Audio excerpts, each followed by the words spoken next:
Hi everyone, I'm Jerlyn A. Idria, a third year student taking the Bachelor of Elementary Education at Shatton campus. Today I'm excited to share with you my topic, and it's all about types of evaluation, which is a key part of our studies. The first type of evaluation is formative evaluation. This refers to process evaluation. A formative type of evaluation assesses the curriculum as it is used. Instead of waiting until the end of the school year to look back on how will the curriculum work, using a formative evaluation allows you to get feedback on a consistent basis.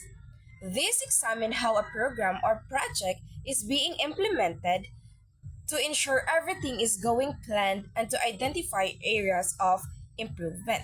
Next is formative evaluation takes places during the program or learning activity. Formative evaluation happens while a program or learning activity is still in progress. It's like a check-up to see how things are going, so you can make adjustments and improvements before the final outcome. And now, let's proceed to the nature of formative evaluation. First is, it is diagnostic and remedial. It is diagnostic because it identifies problems or areas for improvement as the project progresses. It also remedial because it helps make necessary adjustments to enhance overall outcomes before final implementation. Next, it provides a platform for the active involvement of students in their own learning process. Formative evaluation helps students actively engage in their learning by providing feedback and opportunities for them to reflect on their progress. For example, a teacher giving a math quiz to students not just to grade them, but to help them learn. After the quiz, the teacher provides feedback on what each student did well and where they can improve. The students use feedback to focus on their weak areas and practice more before the final exam. The purpose of formative evaluation is to find out whether after a learning experience, students are able to do what they were previously unable to do. So, as what I've said earlier, formative evaluation is used to check if students learn new skills or knowledge after a lesson or activity.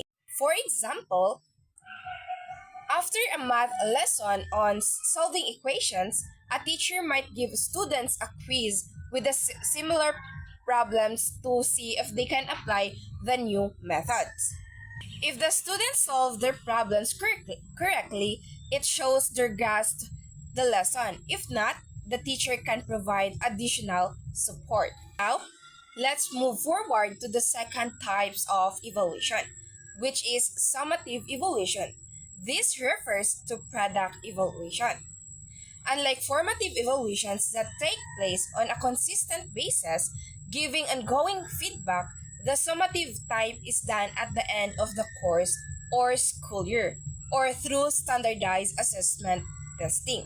Summative evaluation is a type of assessment that focuses on evaluating the overall effectiveness or success of a product after it has been developed and implemented. This helps to make final judgments about the product's quality and impact. Students' evaluation in a classroom is used at the end of the unit or semester to assess students' overall performance and learning outcomes. For example, after a science project, it involves grading the final project presentation or report based on the criteria like accuracy, understanding, and presentation quality. Next is, it is conducted at the end course. So, as what I've said earlier, summative evaluation done at the end of the course to measure and summarize students' overall their performance. Helps determine how well the course objectives have been achieved. Lastly, summative evaluation examine the effects or outcomes of some object. So summative evaluation looks at the results, effects of something like a program or project, to see how well it worked or how successful it was. It focuses on the final outcomes rather than ongoing process. Now, let's move forward or proceed to the nature of summative as evaluation. The teacher-students material interactions have been conducted to learning. So, this means we're looking at how will the interactions between the teacher, students, and educational materials help students learn. Essentially, we're evaluating if these interactions were effective in achieving learning goals. Next is the teaching techniques, learning materials, and audiovisual aids are adequate and have been judiciously dispensed. So the summative evaluation is saying that the teaching method, learning methods, and audiovisual aids used were appropriate and effectively used. In other words, the tools and strategies for teaching were suitable and well managed. Lastly, form a judgment about the performance of a student, effectiveness of an instructor, effectiveness of the course, and it is regularly scheduled at the end of academic terms.